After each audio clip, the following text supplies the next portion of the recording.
بەرنامەی ئەمڕۆ بە سپۆنسەری کۆمپانیای ئەسێ بۆ بازرگانی مۆبایل شیری ئەڵتونسا.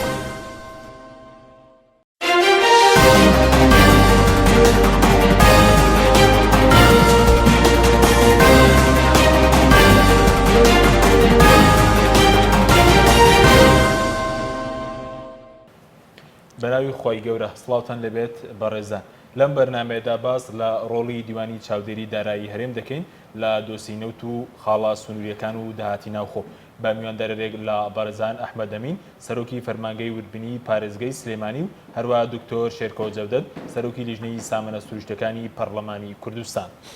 لە سەرەتادا راپۆرتێکە بین، دواتر لەگەڵ میوانەکانمان درێژە بەم پرسە دەدەین.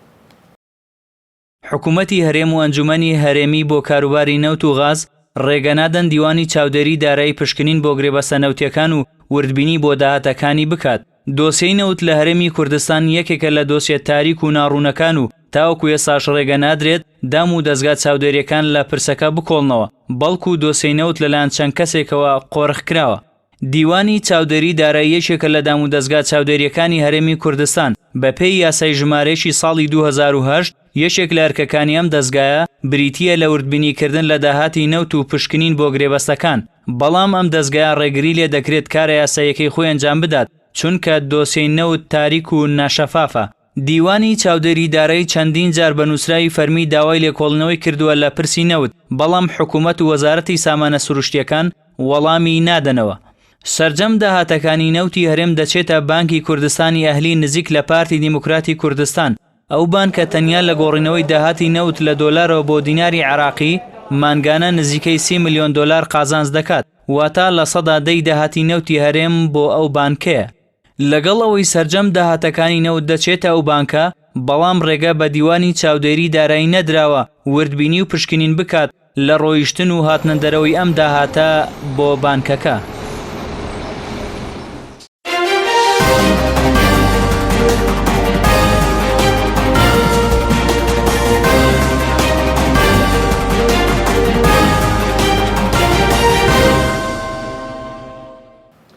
دووبارە سڵاوتان لێبێت، سوپاس بۆ میوانەکانمان بەخێر بێن، سوپاس بۆ ئامادەبوونتان.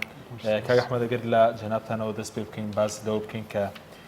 دیوانی چاودێری دارایی هەرێم بەڕێشتان کە ئەندامی دیوانی چاودێری دارایی هەرێم چ ڕۆڵێکی لە مەسەلەی وردبینی لە دۆسیەی نەوت و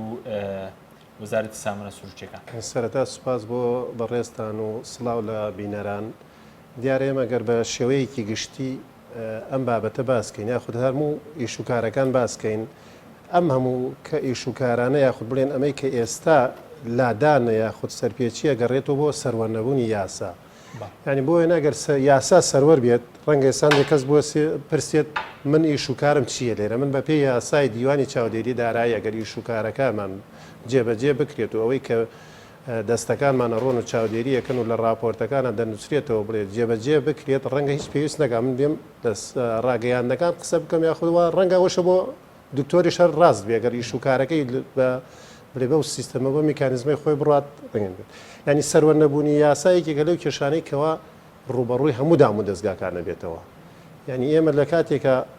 ئەگەر راپۆرتی باشش بنووسین، ئەگەر دادگا بڕیاری باشیش دەربکات، ئەگەر داواکاری گشتی بە دوواداچوونی باشیش بکات، ئەگەر جێبەجێ نەکرێت کێشەکە لەوە ینی وەکووەتانێ زەربی سفرێکێتەوە. ئێمە ئەو کێشانەی کە هەمانە ینی بەڕاستی سەروەرنەبوونی یاسا وای کردووە هەموو ئیشوکارەکانی ئێمە تێکەڵاییوێکی تیابێت. ینی بۆ وێنە ئێمە لە پێشە کۆمەڵی کێشەمانە بوو، بەڵام بۆ 3 ساڵێکە چی کێشەکانمان زیاتری کردووە کە بەسمەوە بەوەی بە یاساوە. ئێمە لە کاتێک کە یاسای بودجە نەبێت، چونکە ئێمە ئیشوکارەکانمان لەسەرەوەیە وەکو پێوەری ئێمە یاساکان بە گشتی و یاسای بودجەیە. ئێمە ئێستا چین لەسەر دام و دەستگایەک نازانین بڵین زیادە ڕەوی کردووە، نازانین بڵێن ئەو پارەی کەوا دانراوە بۆ خەرجیەک لەو بوارەدا خەرج کراوە، ینی ناتوانین لە داهاتەکان بڵێن چنێ خەملێنراوە چەند بەدەست هاتووە، لە کۆتاییە ناتوانین حساباتی کۆتایی کە بڵێ خەرجی ساڵەکەی ئەوەی کەوا فعلەکەی لەگەڵ ئەو بودجەکە. ینی ئیشوکارەکان ئێمە وەکو بڵێن ڕۆڵ یاخۆ بڵێن گیر و گرفتەکانی دیوانی چاودێری دارایی ڕۆژانە زیادەکە، ینی نەبوونی یاسای بودجەیەکی کە لەوەی کەوا زۆربەی ئیشوکارەکان ئێمە پێکخستووە. پاشان ئەو ئیشوکاران ئێمە شێکن کە هەواڵەی لیژنەکانەکرێ خۆتان نەزانن لیژنەکان هەر لە هەموو دنیا و بە تایبەتی لای ئێمە وەکو بڵێ لە گۆڕنانی کێشەکانە تۆ ئەڕاتە لیژنەیەک داوای لێکۆڵینەوە کە ماوەیەکی زۆری پێچێ پاشان یا ڕاتە دادگا یاخود هەر لە دادگاش یەکاڵان نابێتەوە ئەمە هەمووی ئەو گیر و گرفتانەیەکەوە ڕوبەڕووی ئێمە بەڕێز باس لە نەبوونی بودجە کردیان ئێستارەی کوردستان 2014 و 15 بڵێن 16 یاسای بودجەی نەبووە بە چ شێوەیەک یعنی لە هیچ حکوومەتی حکمڕانێکدا هەیە حکوومەت بەبێ بودجە کارەکە بەبێ بوونی یاسای بودجە کارەکانی بەڕێ بکات بە پێچەوانەوە ینی نەبوونی بودجە ینی تۆ مەرج نییە کە کاتێ بودجەدانی بڵێ 100% جێبەجێ بکرێت چونکە ئەو ژمارانێک کە لە بودجەدانرێ خەمڵاندنە ینی تۆ بۆ خەرجی و داهاتەکان شێکە بەڵام ئەمە ئەبێتە پێوەرێک تۆ بە دوواداچوونی بۆەکەی پاشان نەبوونی یاسای بودجە و بودجە دەبێتەوەی ئیش و کارەکان بە هەڕەمەکی بێ یعنی ئێمە سەگەر ڕێنە سەر فەرمانگەیەک بە ملیاری لە بوارێکا خەرج کردی بێت و لە بوارێکی کاکە زۆر گرنگیش بێت و هیچی تا خەرج نەکردی بێت تێبینیەکەمان چۆنە بێ ئەبێت تێبینەکەمان بۆ بێ بە بەوچوونی ئەمە وایە ئەو پارەیە لێوە خەرج بکرایەت نەک لێوە بەڵام ئەگەر یاسای بودجەت هەبێت و بەپێی پێویستیەکان پارەکان تەرخان بکرێ بۆ ئەو بابەتانە و کاتە تۆ توانی بە سەرپێچی دایمنە ینی بەپێی یاسای بودجە و پارەیەکە دانرێ بۆ هەر سەکتەر یاخود هەر بابەتێکی خەرجی لەوێ خەرجەکە نەبوونی یاسای بودجەیەکێکە لەوەی کەوا هێندەی تریش و کارەکانی ئێمەش و حکوومەت و ئەوانەی کە بە دۆدا چوون شەچون چی کردووە تێکداوە ینی وای کردووەکەوا تۆ پێوەرێکت بەدەستەوە نەبێ نەتوانی شتێکت بێ پێوای پێ بڵێ بە پێچەوانەی ئەو یاسایەیە لەبەرەوە نەبوونی یاسای بودجە ینی بەڕاستی ینی نەبوونی یاسای بودجە ینی ناکرێت لە هیچ حکوومەتێکا و لە هیچ بار و دۆخێکشە نابێ نەبێت بەڵ سوپاس دەکەم دواتر دەگرم وڵای بەرز باسی دۆسی نەوت دەکەین ڕۆڵ دیوانی چاودێریدارایی لە دۆسیە سوپاس دەکەم کاوتۆر جەنابیش بەخێر بێ سوپاس سەبارەت بەوەی کە بۆچی تاکو ئێستا مەسەرەن ڕێگە نەدراوە دیوانی چاودێری دارایی بۆ نمونە دەستەی نەزاها وە تا لیژنەکەی ئێوە جۆ کوریزنی سامانە سروشتەکان بە تەواوەتی وردبینی بکەن و یعنی مەسەرەی گرێبەست و داهاتی نەوت شەفاف بێ بۆ خەڵک بنای خی بەخشندە و میهرەبان سڵاو و ڕێز بۆ پێشمەرکە نەبەردەکان سڵاو و ڕێز بۆ بینەرانی خۆشەویست دیارە جیهازی وردبینی کە بە قانون مەسئول لە بەرامبەر بە وردبینی و تدقیقی دارایی بریتیە لە دیوانی چاودێری دارایی کە مؤسسەیەکە سەر بە پەرلەمانە و هەماهەنگی لەگەڵ پەرلەمانەکە بۆ پاڵپشتی لە کاری پەرلەمان ئەکا بۆ کاروباری وردبینی لەبەرەوە کە پەرلەمان خۆی ناچێ خۆی وردبینی بکە پەرلەمان مؤسسەیەک هەیە کە پێوترە دیوانی چاودێری دارایی مەرجعی تدقیقە بۆ دارایی هەرێمی کوردستان و بە قانون مکلفە بەوەی کە هەموو داهات و خەرجی وەزارەتەکانی حکوومەتی هەرێمی کوردستان هەمووی وردبینی بکرێت لەلایەن دیوانی چاودێری دارایی و بۆیە ئێمە ئاعتماد دەکەینە سەر وردبینیەکانی دیوانی چاودێری دارایی هەر وردبینیشتر خۆمان بیکەین ئەو خۆمان ئەیکەین یعنی بۆ کاروباری خۆمان بۆ دڵنیابوونی خۆمان زیاتر ئەیکەین تەحالیلە تەقاریرە کۆکردنەوەی بەڵگەکانە بە دوواداچوونەکانە طبعا وردبینیش فەرقی هەیە لەگەڵ تحقیق دیارە داواکاری گشتی و مؤسسەی قەزایی ئەبێت تحقیقەکان بکا بۆیە ئەو حاڵەتانی کە پێویستی بە تحقیقە ئەینێرین بۆ داواکاری گشتی و ئەوانەی کە پێویستی بە تدقیقە ئەینێرین بۆ دیوانی چاودێری دارایی ئەمانە لێوە مەرجعی ئێمن نەک ئەوەی کە پەرلەمان خۆی بچێ یعنی ئەگەر تحقیق بکە ئەوە بۆ دڵنیابوونی خۆیەتی ئەیکا و ئەگە وردبینی بکە ئەوە بۆ دڵنیابوونی خۆی ئەیکا بەڵام مؤسسات هەیە ئەبێ ئەوی شە بکەن ئەوەی کە ڕووی داوە لە هەرێمی کوردستانە بەداخەوە یعنی مؤسساتی حکومڕانی کە یەکێکیان دیوانی چاودێری داراییە بە فعلی لە ماوەی ڕابردووە پێش ئەوەی کە ئێمە دەست بەکاربین لەم خولی پەرلەمانە بە فعلی پەک خراببوو یعنی کە ئێمە دەست بەکار بووین ساڵ و نیوێک بوو تقریبان هەر سەرۆکی نەبوو یعنی هەر سەرۆکی نەبوو سەرۆکی دیوانی چاودێری دارایی نەبوو یا سوێندی نەخواردبوو شتێکی ئاوا بوو ینی دواتر کە ئێمە هاتین ئەوە بوو سەرۆکی نوێ سوێندی خوارد و متمانەمان پێبەخشی بۆی کە دەست بەکار بێ و مؤسسەکەش خۆی لە خۆیان ئەگەر دیراسی بکەی لە ڕووی هەیکەلیت و لە ڕووی شێوازی کارکردنیەوە پێویستی بە مەجموعەیە ئیسلاحاتی جددی هەبوو خودی دیوانی چاودێری دارایی کە بە عەمدی شوای لێکرا بوو کە مؤسسەیەکی بایەخ پێنەدراوی کەم دەسەڵات کە بە هیچ شێوەیەک دافع و حەماسەتی ئەوەی تیانە بێت کە بتوانێت بەرەنگاری گەندەڵی بێتەوە مەسەرەن بۆ نمونە لە سیستمی تەقاریری ناوخۆیی وەزارەتەکان کە بە لە ناو وەزارەتەکان خۆیانە بکرێ و لەو سیستمەی کە دواتر دیوانی چاودێری دارێت کە ئەچێت تەدقیقی بەیاناتی وەزارەتەکان ئەکا هەر وەزارەتەوە بە نوعێک ئیش ئەکا هەر وەزارەتەوە بە نوعێک تەدقیق ئەکا ئایا ئەو کارمەندە چەند مەهارەتی تەدقیقەکەی هەیە ئایا چەند تەنفیز کراوە تەدقیق ئەسڵەن لەناو وەزارەتەکانە سیستمی تەدقیق و وردبینی لەناو حکوومەتی هەرێمی کوردستانە لە دیوانی چاودێری داراییە ئەتوانی بڵێ ئێستا بە هەنگاوی باشی ناوە بەڵام چەنە هێشتا ماوێتی بەڵام لە ناو تەدقیقە داخلیەکانی وەزارەتەکانی حکوومەتی هەرێمی کوردستانە زۆر لاوازە زۆر دقیق نییە و پاڵپشتیشی لێ ناکرێ و ئەگەر کەیسێک حاڵەتێک بگرێ ئەم 1001 دەست تەداخل ئەکا بۆی کە نەهێڵن ئەو کەیسە کەشف بکرێ یا قانون ڕۆڵی خۆی تا ببینە سزای یاسایی بدرێ بەداخەوە یعنی ئەم وڵاتە نەوتیانەی کە دواکەوتون وڵاتی نەوتی دواکەوتوو ئەمانە دەرەنجام دەسەڵاتێکی تیا دروستە بێ ئەم دەسەڵاتە بە بەرنامە مؤسساتە زیندووەکانی خۆی پەکەخە بە بەرنامە حکوومەت ئەکاتە داردەستی سەرمایهداری گەورە و دەسەڵاتداری گەورە و متەنەفیزی گەورە ئەقتابی اقتصادی گەورەی وا دروستەکە کە قووەتی دیوانی چاودێری دارایی و دەستەی نەزاهە و پەرلەمان ئۆمانە نەتوانێت بیوەستێنێ دەرەنجام تەنانەت ئەم ئەزمە اقتصادی کە بەسەر منتیقەکەی هاتووە تەنانەت نرخی نەوت و ئەو قەیرانە دارایی کە بەسەر منتیقەکەی هاتووە بەشێکە لەو بەرنمەیە کە جیهانگیری و سەرمایهدارە گەورەکانی جیهان ئەمڕۆ دای ئەڕێژن بۆ تەضعیف و زەلیلکردنی میلەتان و حکووماتی منتیقەکە دەرەنجام بتوانن ئێرادەی میلەت ئیفلیچکەن و لە هەمان کاتیشا بتوانن مؤسساتی حکومڕانی لاواز بکەن و دواتر ئینجام ناچاریان بکەن بە قەرز پێدان و لە ڕێی قەرزەکانەوە دواتر شروعی خۆیان فەرز بکەن چونکە اقتصادێکی داڕوخاوی هەیە ئەو شوێن ناتوانێت قەرزەکان باتەوە و بەو شێوەیە تەنانەت تەدەخولی سیاسیش بکەن و لە مێژووە ئەوە حتا ئێستا ینی ئەو مۆدلە پێوترێ کۆر پیرۆکراسی سە لە عالەما کە دراساتی لەسەرکرێ کە باس لە ئیمبراتۆرێتە گەورەکە کاکە تەنانەت کاریگەری هەیە لەسەر حکمی قەراراتی ئەمریکا و هی رووسیا و هی ئەوروپا و هیچۆ چونکە منە ئەقتابی اقتصادی گەورەن لە عالەما یەکیان گرتووە لە هەرێمی کوردستانە ئەم حاڵەتە کە ڕوویداوە دەرەنجام تەماشاکەی کەیسی وازەحی ڕوونی محقق هەیە یا پەرلەمان ئێمە بەڵگەکان مەخسووتە ڕوویا دیوانی چاودێری دارایی گرتوێتی یا دەستەی نەزاهە گرتوێتی یا تەسلیمی قەزا کراوە قەزا ئەمریشی بۆ دەرکردووە بەڵام تەماشاکەی تەنفیز ناکرێت ئەم سیستمێکی تەندروست نییە بۆ کارابوونی مؤسسەی چۆک و دیوانی چاودێری دارایی تەنانەت کار لە زۆر جارا گەیشتۆتە ئەوەی کە ئەمر قەبزیش دەرچێ ناکرێەوە زۆری ژووتمانە ئەمێنێتەوە سەرچی ئەمێنێتەوە سەر ئەوەی کە ئایا ئەمە مفتعلە یا وەکو بڵێ حاڵەتێکی طبیعیە و ئێمە دواکەوتوین و وەقتمانەوێت تا پێ ئەگەین و ئەم بەهانانەی کە ئەهێنرێتەوە من بەیەقینەوە ئێڵێم کە ئەمە مفتعلە ئەمە شتێکە دروستکراوە ئەم مؤسساتانە بە عەمدی پەکخراوە ئەگەر پەرلەمان بەزەقی پەکخرا ئەوە دیوانی چاودێری دارایی بە بەرنامە کاری دواخرا لە قۆناغی ڕابردووە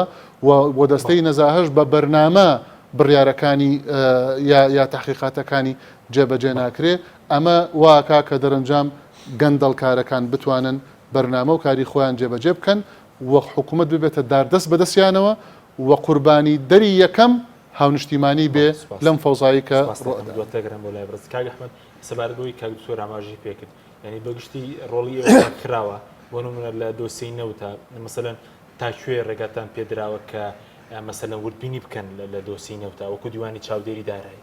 بڵێ سەرەتا دیارە ئەوەی کە دکتۆرێلێ بەڕای من نەوە کە دیوانوەکو هەموو دام و دەستگاکانی کە بەشێکە لەم ژینگەیی کەوای شوکاری تیا کرا و تیا دروست بووە ینی بۆ وێنەمە دوو دیوانی چاودێری دارایمان هەبووە ئەو دیوانە هەر یەکەی سەر بە ئیدارێک ئێستا بە یاسایەکێکی گردوێتەوە لەسەرەوەیەکی گرتووە بەڵام شێوازی ئیشکردن و شتەکانی چۆنە ئەمە مێنێتەوە سەر ئەو ژینگەی کە تیا ئیشتیا کردو بەڵام بۆ ئەوەی کە دکتۆری لێ ڕاستەوە بۆ ئێمە لە 2014 بوو بەڕاستی لە UNDP هاتن و لەسەر یاسای دیوان وردبینیان کرد بڵێ ینی توێژینەوەیەکیان کرد و پاشان وەرکشۆپێکیان کرد و کۆمەڵێ پێشنیاریان کرد کەوا لە یاسای دیوانە جێبەجێکرێت ینی گۆڕانکاری تیا کریا خود بگە من لەوێوتم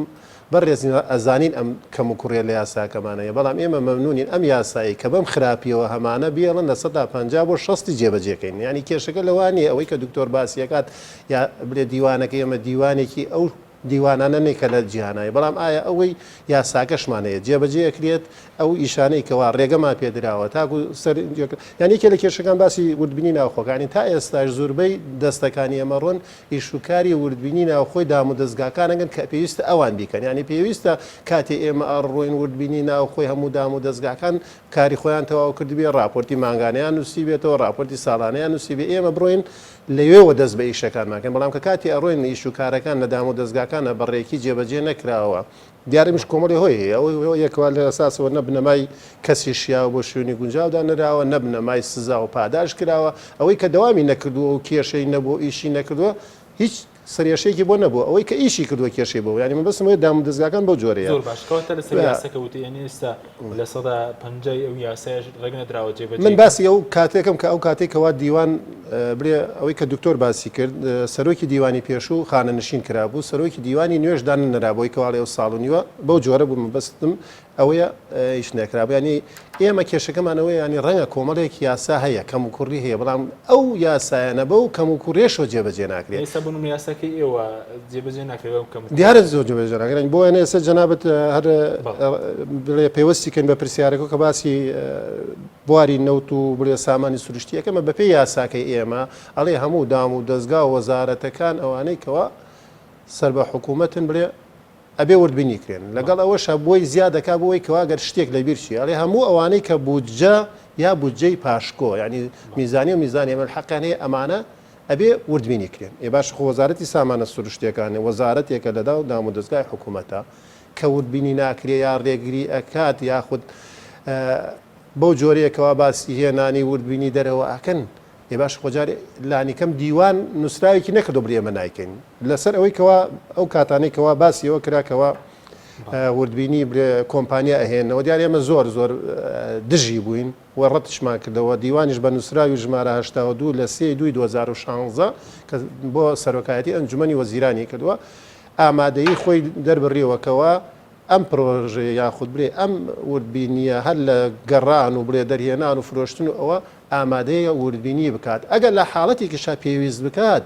پێویست بە شارەزایەکی دەرەوە بکە ئەوە پێویستە دیوانە داوا بکاو بیهێنێت نەک ئەوان لە دەرەوەی دیوان بهێنن کەوا بوو ئیشوکارەکە خۆی دیوانە ئەگەر ڕێگە بە دیوان نەدرێت و بیکات و کۆمپانیایەکی دەرەوە بێنن بەڕاستی ئێمە هەر ئەو کاتە وتمانەمە یەکەم جارێ خۆی بە هەدردانی پارۆپولە لەلایەکی کەەوە ساردکردنەوە و بێبەهاکردنی دام و دەستگاکانی خۆمانە کەەوە هەمانە ئیشوکاری وردبوونی کردا ئەو کۆمپانیانش کە دێن چکێمە هین ئەزمونمان هەیە لەگەڵ ئەو کۆمپانیایی یاخود ئەو نووسنگانەی کەوا حساباتی کۆمپانیەکان نەخەن ئەم ئەڕوات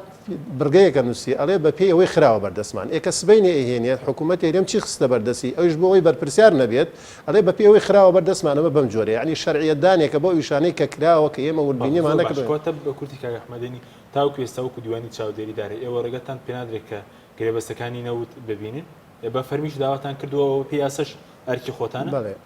ئەوەی بۆی زیاتر ڕوون بێ دیار ئێمە دیوانی چاودێری دارایی هەروەکو دام و دەستگاکانی کە بەپێی سنووری جوگرافی خۆی ئیشەکات ئێمە بەپێی ئەوەی کەوا ئێستاکە بڵێ فەرماگەی وردبینی پارێزگای سلێمانی ینی ئەم پارێزگای سلێمانی و بڵێت ئەگەر دام و دەستگاکانی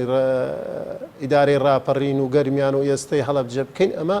ئەگەڕێتەوە بۆ ئەو شوێنانە لێرە ئەو دام و دەستگانی بۆ نەسەر بە وەزارەتی سامانە سروشتیەکانە زۆر زۆر هەمان بۆ بەڕێوەبەرەتی دابشکردنی نەوت بۆی ئەخ بڵێ غاز بۆ یا مەسحی جیۆلۆجی بۆ کە ئێستا زۆربیان دەمجکراوە ئێمە لە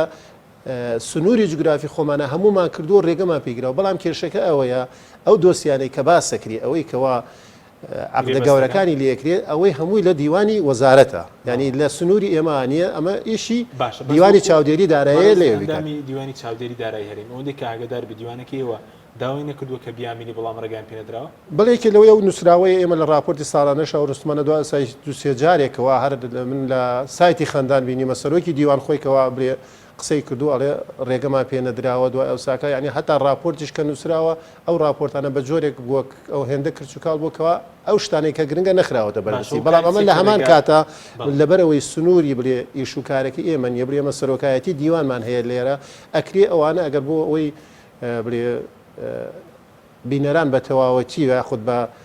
هێنی ڕوون من ناتوانم لە جێگەی دیوان هەموو شتێک بەڵام ئەوەی وەکو گشتی دیوان نەزانم کەوا دیوان بەڵام شتێکیشتی بەڕێز وەکو ئەندامێکی دیوانی چاوی پێ دوای هەوکارەکەی چێکەرەگەتان پێنادرێ وردبینی بکەن مەسەلەن لە مەسلەی داهاتینەوت لە مەسلەی گرێبەستەکان گرێبەستەکان دیارە ئێستا تۆ گەرواڵێ بەڵام ڕەنگە ئەوان ئێستا لەو لاوەڕێنکەوە گرێبەستەکان لەسەر سایتی بڵێ وەزارەتی سامانە سروشتیەکانەوە بۆ جوورێ بەڵام ئەمە داد نادا ئەمە وردبینی نیە خۆگەر بەوە بێت دەبێ هەموو خەڵکیش بیبینێ وشت یعنی بەڕاستی خۆی لە خۆیە شاردنەوە یاخود بە تاریکی هێڵانەوەی ئەو وەزارەتە یاخود بڵێت ئەو دام و دەستگایانەیە کەوا ڕێگە نادەن بە وردبینی خۆی ڕێگە نەدان بە وردبینی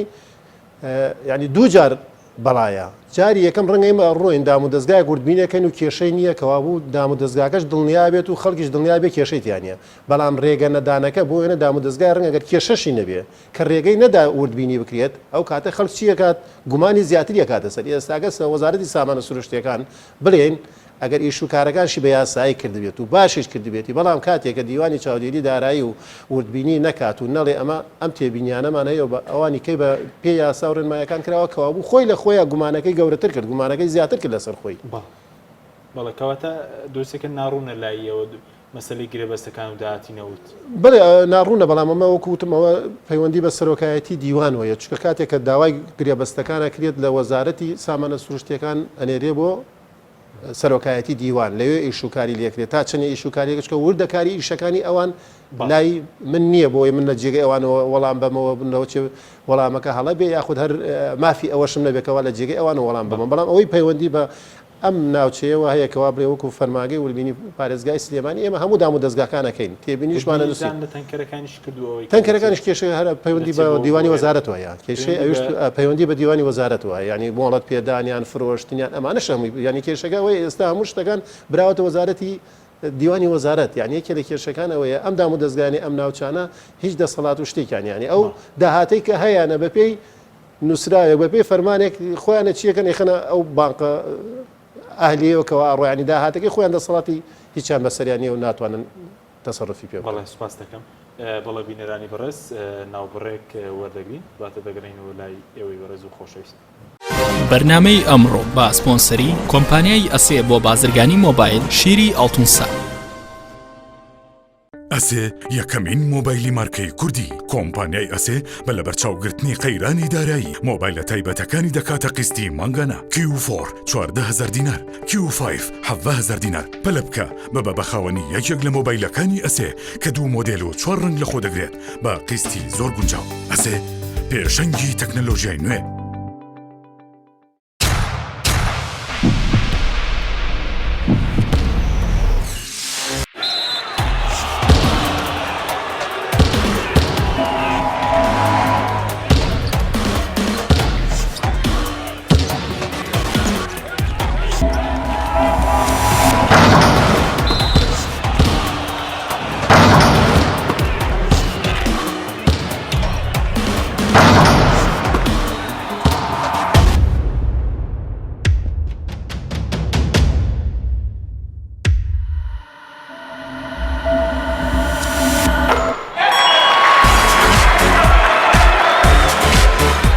نهێنیم سەرکەوتنە گەورەیە تەنها شیری وشکی ئەڵتونسای تەمێکی ڕاستەقینە و 100% سروشتی نۆشی کەو هەمیشە بە بەهێزی بمێنەرەوە کاتر نییە بچیتە بازار بۆ کڕنی پێداویستی ئەلیکترۆنیەکان وەک هەمیشە کۆمپانیای ئەسێ خزمەتگوزاری نوێی بۆ ئامادەکردوون ئێستا دەتوانیت لە ڕێگەی ئینتەرنێتەوە سەرجەم ئامرەکانی کۆمپانیای ئەسێ بکڕی و هەموو جۆرە کارتێکی موبایل و ئینتەرنێت بەدەست بخەیت ئێمە بۆتان دەگەێنینە ماڵ و شوێنی کارەکانتان لە ڕێگای کارتی ئەسێەوە ئەبیتە بەشداربووی سەرەکی ئەم خزمەتگوزاریە لە 25 دلار زیاتر پێداویستی بکڕە و کرێ گواستنەوەکەت لەسەر کۆمپانیا دەبێت ئەسێ پێشەنگی تەکنەلۆژیای نوێ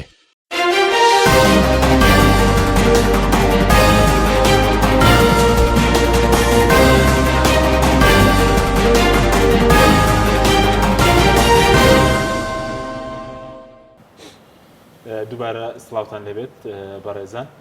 کاکتۆرەگەر بگەڕێنەوە لای بەڕێستان سەبارەت بەوەی کە پێ دوایە تاکو ئێستا هۆکارچێکە نەڕێگا بە دیوانی چاودێری دارایی دەدرێن پێ دوای ڕێگەش بە مەسلەی لێکۆڵینەوەی داواکاری گشتی دراوە لە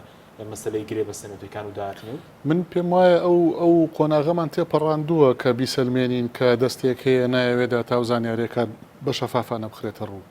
پێم وایە ئەو قۆناغەمان تێپەڕاندووە تازە بیسەلمێنین کە گەندەڵی هەیە لەم هەرێمی کوردستانەوە بە تایبەتیش لە سێکتەری نەوت و گازە نووسراوی دیوانی چاودێری سەرۆکاتی دیوانی چاودێری داراییم لایە کە بە سەریح لە عیبارە ئەڵێ ڕێمان پێنادەن کە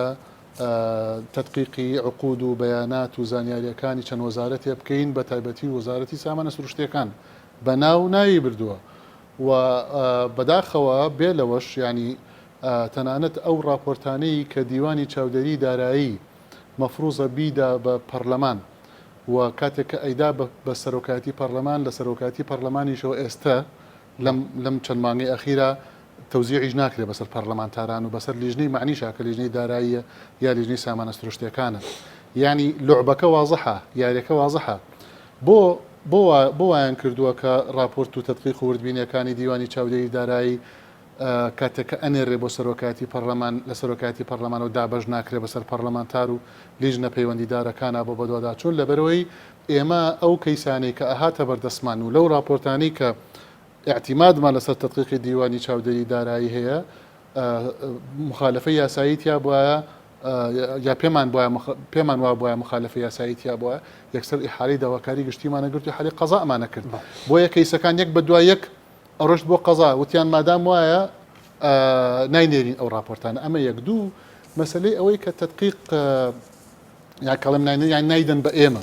ناهێڵن ئەو راپۆرتانی دیوانی چاودێری دارایی بدرێ بە ئێمە کە پەرلەمانتارین هەر ناهێڵن بە عەمدی ناهێڵن نەگەوەی ناهێڵێ بچێت تەدقیقەکەی بکە لە وەزارەتی سامانە سروشتیەکان هەر نای راپۆرتەکە ئەگەر بیشیکا کە نێشی کردو ڕێیان لێگرتووە ئەگەر بیشیکا نایدا بە ئێمە نایدا بە ئێمەی پەرلەمانتار سەرۆکاتی پەرلەمان نایدا بە ئێمەی باش ئێستا جێگیری سەرۆکی پەرلەمان لە پەرلەمانە سەبارەت بۆی کەرەگە نەدەێت مەسەلەن پشین بۆ داهاتی نەوتکەن بەس ئەوانی کە لایەنە داراییەکانی بڵێن وەزارەت و فەرمانەکان دیوانی چاودێری دارایی راپۆرتی ئەمریکا و ڕەوانی پەرلەمانی و ئەو نایدە بە پەرلەمانتاران ڕێگری دەکات بەڵێ و بە دەلیلی ئەوەی کە من لەگەڵ چەند پەرلەمانتارێکی بەڕێزا پێکەوە چوین بۆ لای سەرۆکی دیوانی چاودێری دارایی داوامان لەکرد کە راپۆرتەکانمان باتێکە کردویانە راپۆرتی چاشیان کردووە خۆیان زۆرمان و کردووە ئەو بەێمەوت ناتوانم پتان دەمێ من ئەینێرم بۆ سەرۆکایەتی دیوانی سەرۆکایەتی پەرلەمان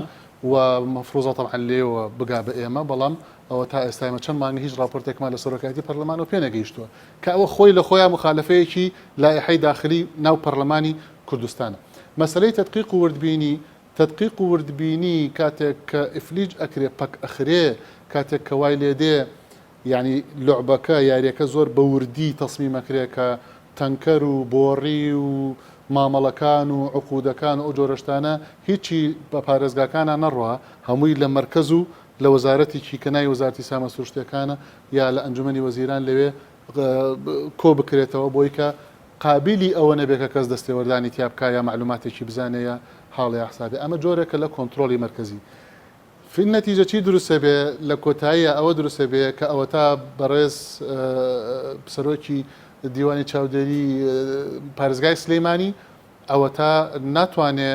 دڵنیات مەسە بۆ کۆمپانیای گازپرۆم هەیە لە هەڵەبجەی شەهید دنیای کۆمپانیای تر هەیە لە منتیقەی ئیشەکەن لە تەختەق ئیشەکە داناغاز هەیە لە چەمچەماڵ ئیشەکە مەنامی سنووری پارێزگای سلەیمانین ئەمانە چالاکیەکانیان ئیشەکان نەکەوان هەتا ئەنجومەنی پارێزگاش نازانێت چیە مەوزوع و چی ڕوئەدا و ئەمانە بۆیە وازەحە یاریەکە من جەخت لەسەر ئەوە کەمەوە کە خۆمان زۆر مانوو نەکەین بەوەی کە بیسەلمێنین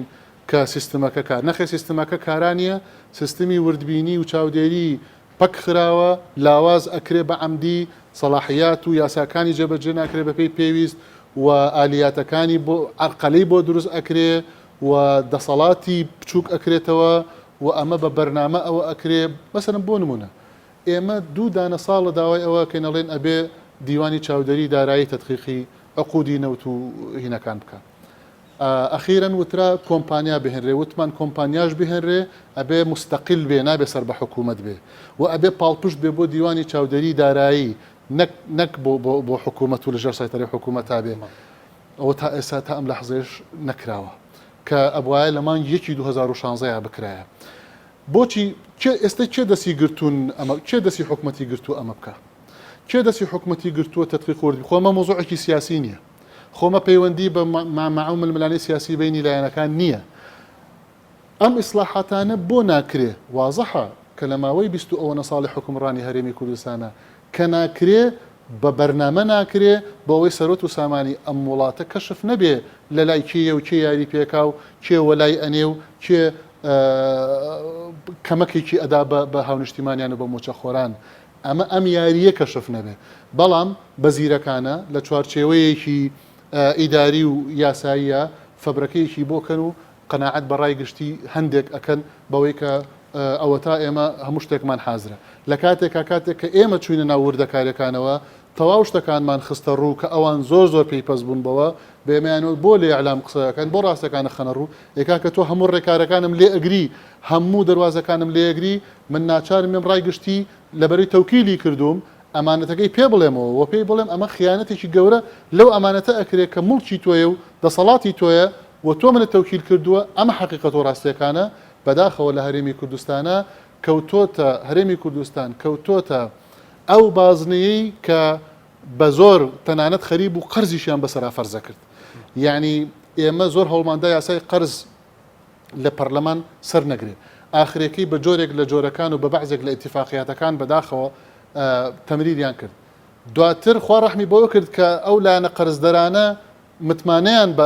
بە حکوومەتی هەرێمی کوردستان نەما بۆیە قەرزیان نەداژنا ئێستا لەو 20 ملیارەی کە ملیار دلاری کە قەرزارین ئێستا 5 ملیاری تری زیاتر قەرزار ئەبووینەوە جارێکی تر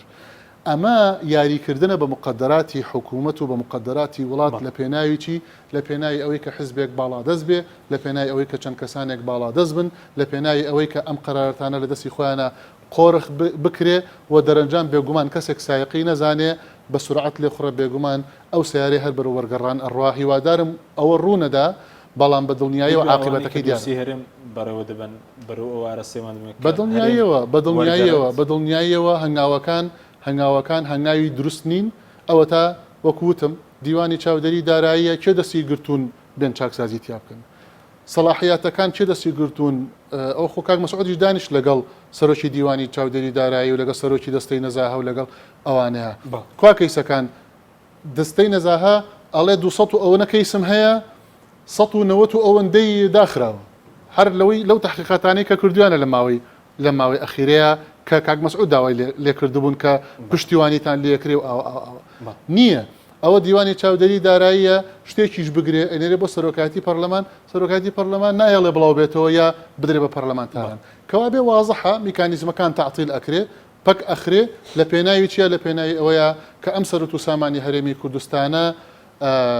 لە دەستی چەند کەسێک کابێت و هیچی سوپاس دەکەم کاک ئەحمەد ئەگەر بەرەم لای بەرزت لای تۆش وەک کاک دکتۆر دەڵێ ئەوە سلمێنراوە کە مەسەلەی دۆسیە نێوت گەندەڵی گەورەی تێدا لای ئێوەش ئەوە سلمێنراوە کە مەسەلەن دۆسیەکی ناڕوون و تاریکە مەسەلەی دۆسی نێوت بەڵێ دیارە ئیشوکارەکانی ئێمە لەبەرەوەی وەکو وتم بە یاسا ئیشەکەین بە پێی ئەو بەڵگە و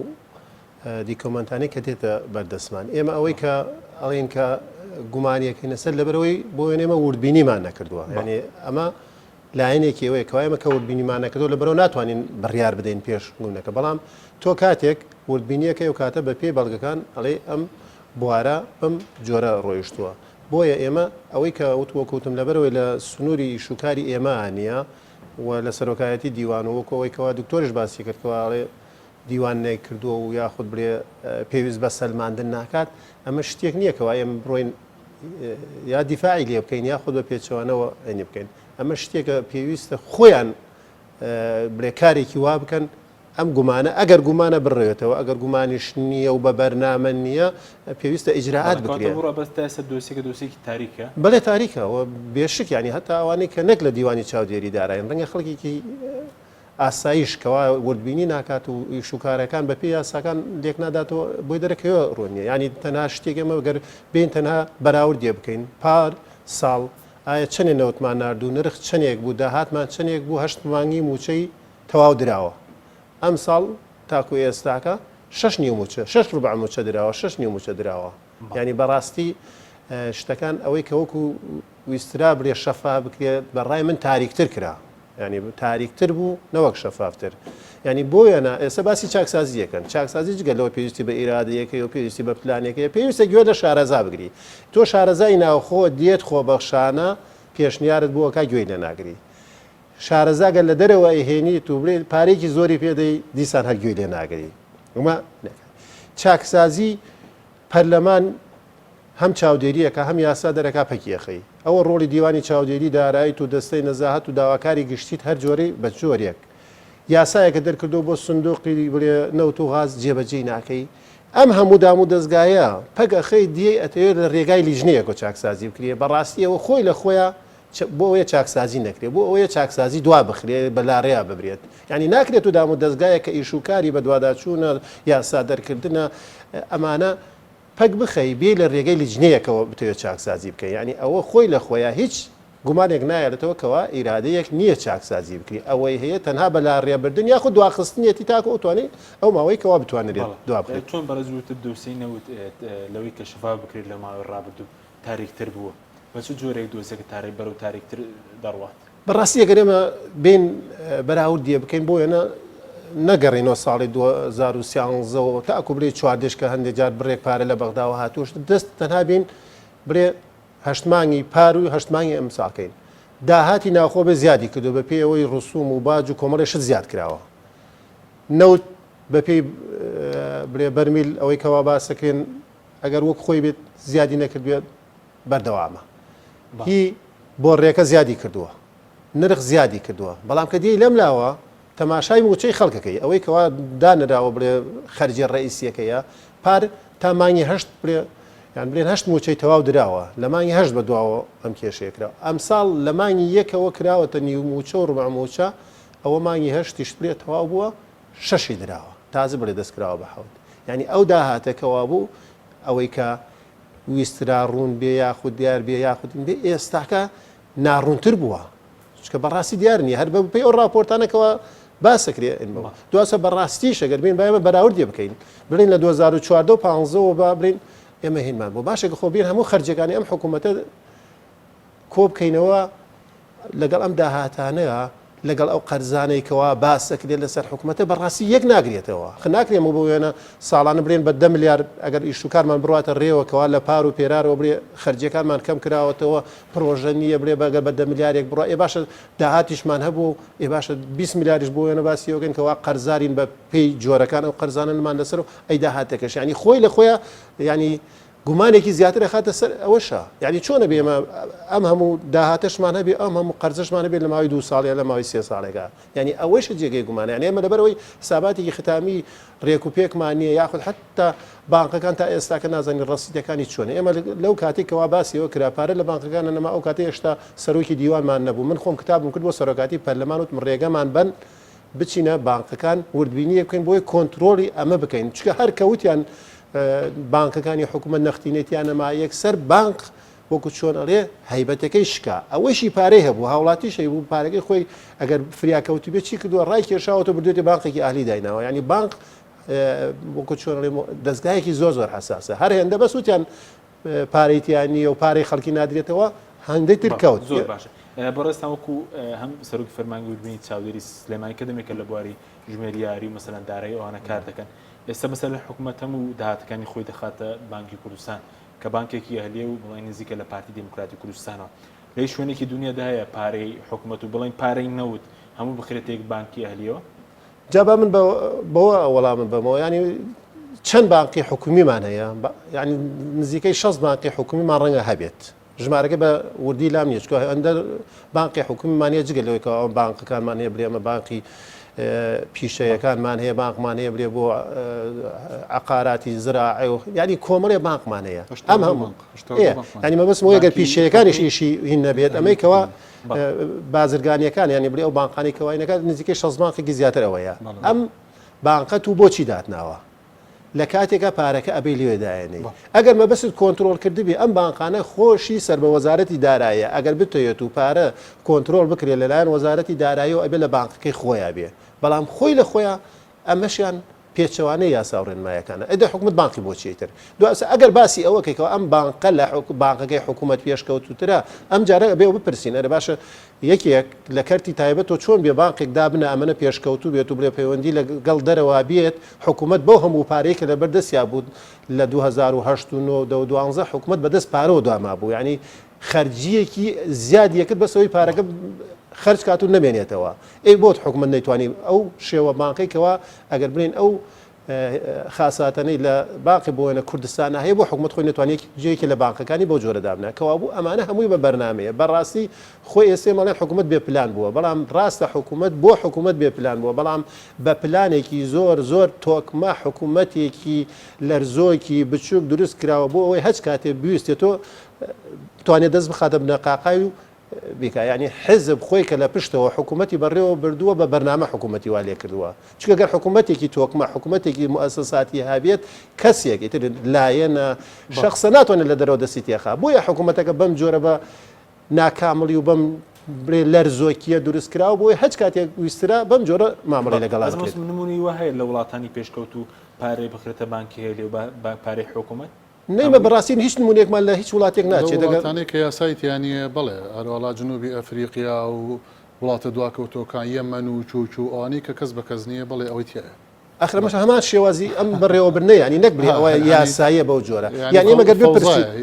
فۆزە ینی مەگەر سە بپرسین بەس باسی موچەی خۆمان بکەین ڕەنگە ئەو وڵاتێکەوە سۆماڵ و ئەریتریا ئەوانن کەس دەستی بۆ موچە نەبردە کەس موچەی دوانە خستە کەس کەمیکە نەکردەوە هەر عێراق خۆی 8 ساڵ لە شەڕابوو دوای چووە کوێیتەوە کەسێکمان نەمان بینی موچە دواکەوێت توش کابوو ئێمە هیچمان لە وڵاتانی کە ناچێت هیچی لە وڵاتانی تر لە کاتی قەیرانیدارای ئەوە نەبووە دەست بە موچە لە سۆماڵ و لە وڵاتە دواکەوتەکانیشەوە نەبووە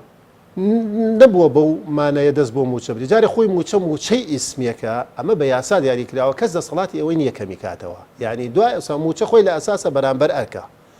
ئێستێمە موچەی خانەنشینیمان بە جۆرێک لێ کردو ینی بەڕاستی موچەی خانەنشینی دوو جاریش مافێتی جارێکی برێ ئەوەی کەوا موچەیەکی ڕاستی هۆیە و برێت 30 ساڵ و 40 ساڵ خزمەتی کردووە ئەمە خزمەتی کردووە لە لایەکی کەوە لە موچەکەی خۆی بڕاوە ینی دوو جار مافێتی تەماشاکە پێی نادرێت ینی ئەم موچەیە کە دەستی بۆ براوە ئەم جۆرە ینی نایاساییە سپاس دەکەم کاکتۆر کاتیشمان کەمەوە سوار بەوەی کە لە کۆتەیە بە کوتی باز دەوکەین ئەوەی کە ئێستا تەنها داهاتی نەوترەچێتە بانکی کوردستانیان داهاتەکانی تریش هەموو قۆڕق کراوە لەو بانقەدا ئێمە لە کۆبوونەوەیەکە تقریبن 16 پەرلەمانتار بووین بانگهێشتی وەزیری دارایی کاگڕەباس حەملانمان کرد لەگەڵ چەند وەزیرێکی تری حکوومەتی هەرێمی کوردستان لەو کۆبوونەوەیە تایبەت بوو بەوەی کە وەرن بۆمان ڕوون بکەنەوە حکوومەت ئەڵێ داهاتی نەوتمان ڕادستی وەزارەتی دارایی کردووە ئەو کاتە باسی حسابی بانقی و ئەو جۆرەشتانە بوو و ئەزانە مانگی 8 2015 بوو لەو کۆبوونەوەتمان فەرمو بۆمان ڕوون بکەنەوە ئەم داهاتە چۆتە چه حسابێکەوە و ئەوە جەنابی وەزیری داراییە و چەند وەزیرێکی ترن بۆ ماڕوونکەنەوە دەرەنجام کاک ڕێباز حەمدان و وەزیری دارایی لەو کۆبوونەیە پێوتین کە من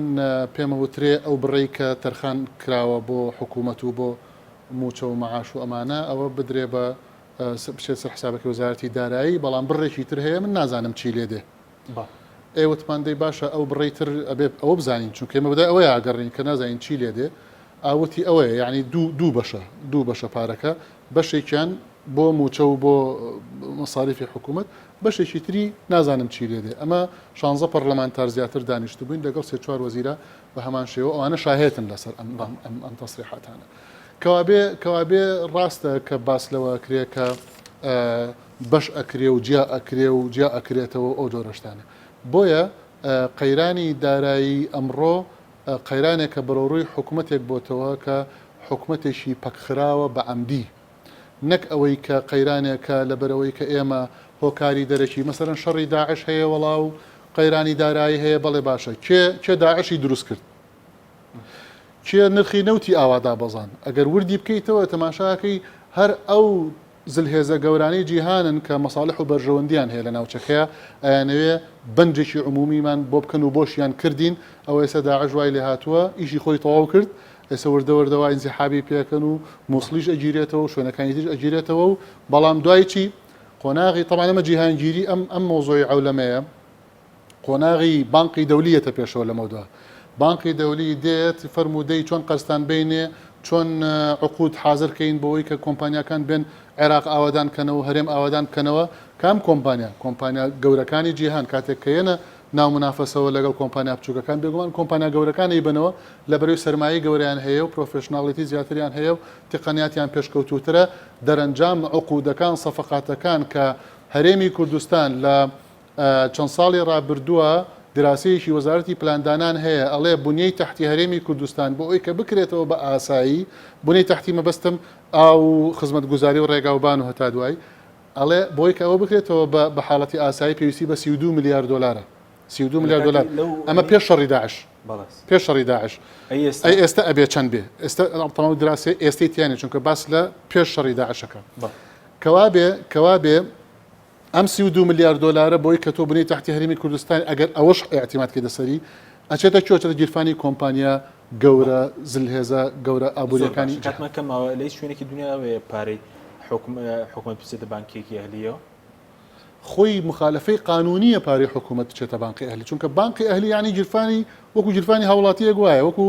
کەرتی تایبەتە ئەهلیە چۆن حکوومەت داهاتی گشتی قوربان حکوومەت داهاتی گشتی نابێ بخاتە گیرفانی غەیری خۆیەوە ئەبێ لە گیرفانی خۆیان بێ ئەو مەبداکەی ئەوە سەبات بە مەلەفینەوە پێ دوای ئیدارەدانی مەلەفینەوە تاوشێوی وڵاتانی کەندا و ڕژێمە دیکتاتۆرەکان ئەوەی کە لە کوردستان سەفەیڕۆ دەکرێت قوربان شتێک نییە لە هەرێمی کوردستانە بە ناوی سیستمی ئیدارەدانی مەلەفی نەوت وەن مانشۆی پێوترێ وەن مانشۆ یعنی عرض الرجل الواحد يعني يكس تحكم بأندازياريتي وخطة وبلانكان وإدارة وأكا وأنجمني بالاين وتوغازيش تقارير يعني بودي أو تقارير ببيو تدخيخ كرابي ببيو البيني بو كرابي ديتا بردسيانو أو أندمان برم هناو أو جراغين بو رايقشتي بعزيش رجم الدكتاتور كان يجونو عني للإدارة دانينو هر لهرمي كردستان وهمك استبي وتر حكم راني وهم چونك برلماني بك خراوة چونك حكومتي بك خراوة لاواز بووە ئیفلیج کراوە چونکە سوڵتەی قەزایی بە پێی پێویست کاری خۆی ناکە لەبەرەوە وهمێکە بە بڕای من ناوی حکومڕانی هەرێمی کوردستان یعنی ئێمە گەڕاوێنێتەوە بۆ دۆخی بەرەی کوردستانی و ساڵی 91 و ئەو دۆخە کە لە بەرەی کوردستانی ئەو کاتە جۆرێک لە ئیتیفاق بۆ ئێستا ئیتیفاقش نەما بەداخەوە بەڵێ سوپاس دەکەم کە ئەحمەد زۆر بەکوتنی خولەکیش بۆ بەڕێستان پێ دوای ئایندەی نەوت و داهاتی نەوت بەرەو کوێ دەڕوا لە سیەم گروپایە ئەو ئێستاوانێکی ئیدارەی مەلەفینەوەدا بەڕاستی بەپێ ئەو مؤشرانەی کای ناکرێت ڕۆژ بە ڕۆژ بەرەو باشبوون ناچێت گەر بەرەو خراپبوونیش نەچێت ئەوەیشی کەوا پێوتری حکوومەت و دام و دەستگاوشت بەڕاستی بەداخەوە تەنهار بە ناو حکوومەتە چکە هەم بێ پلانە هەم بێ باکە هەم بێ هەموو شتێکی باشە من ئەڵێم خۆزگا گە دوا قسەم بێت وەکو چۆن ئۆتۆمبیل و شتەنێرین بۆ پشکنینی ئەمەی تونند و تۆڵێکە ئەگەرم حکوومەتە بنێرین و یا خودمانەیە پشکنینێکی تونند و تۆڵی بۆ بکەین هیچ جمگەیەکی ئەم حکوومەتە لە پشکنین دەرناچێ بە پێش هەمویان بە دیوان چاودێریەکەی ئێمەوە بەڵێ سوپاسان دەکەم زۆر سپاس بۆ هەرێک لە بەڕێزان ئەحمەد ئەمین سەرۆکی فەرمانگەی وردبینی پارێزگای سلێمانی هەروەها دکتۆر شێرکۆ دەدەست سەرۆکی لیژنەی سامانە سروشتەکان لە پەرلەمانی کوردستان سوپاس بۆ بینەرانی بەڕێز کە تاکو ئێستا لەگەڵ مام سوپاس بۆ هاوکارانم تا بەرنامەیەکی تر بەخواتان دەسپێرین خواتان لەگەڵ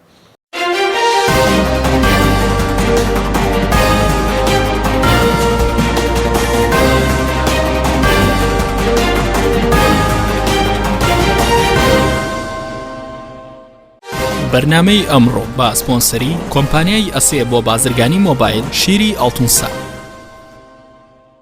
ئەسێ یەکەمین مۆبایلی مارکەی کوردی کۆمپانیای ئەسێ بە لە بەرچاوگرتنی قەیرانی دارایی مۆبایلە تایبەتەکانی دەکاتە قستی مانگانە Q4 14,000 دینار Q5 17,000 دینار پەلە بکە بە بەخاوەنی یەکێک لە مۆبایلەکانی ئەسێ کە دوو مۆدێل و 4 ڕنگ لە خۆ دەگرێت بە قستی زۆر گونجاو ئەسێ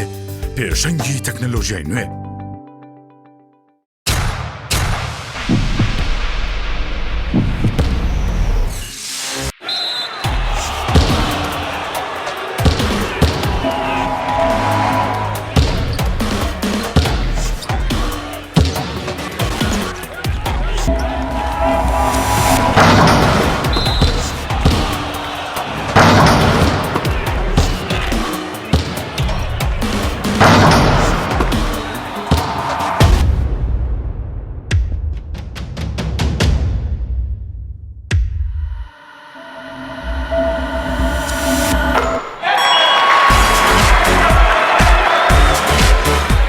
سەرکەوتنە گەورەیە تەنها شیری وشکی ئاڵتونسای تەمێکی ڕاستەقینە و 100% سروشتی نۆشی کەو هەمیشە بە بەهێزی بمێنەرەوە. کاتر نییە بچیتە بازار بۆ کڕنی پێداویستی ئەلیکترۆنیەکان وەک هەمیشە کۆمپانیای ئەسێ خزمەتگوزاری نوێی بۆ ئامادەکردوون. ئێستا دەتوانیت لە ڕێگەی ئینتەرنێتەوە سەرجەم ئامێرەکانی کۆمپانیای ئەسێ بکڕی و هەموو جۆرە کارتێکی موبایل و ئینتەرنێت بەدەست بخەیت. ئێمە بۆتان دەگەێنینە ماڵ و شوێنی کارەکانتان. لە ڕێگای کارتی ئەسێەوە ئەبیتە بەشداربووی سەرەکی ئەم خزمەتگوزاریە. لە 25 دلار زیاتر پێداویستی بکڕە و کرێ گواستنەوەکەت لەسەر کۆمپانیا دەبێت. ئەسێ پێشەنگی تەکنەلۆجیای نوێ.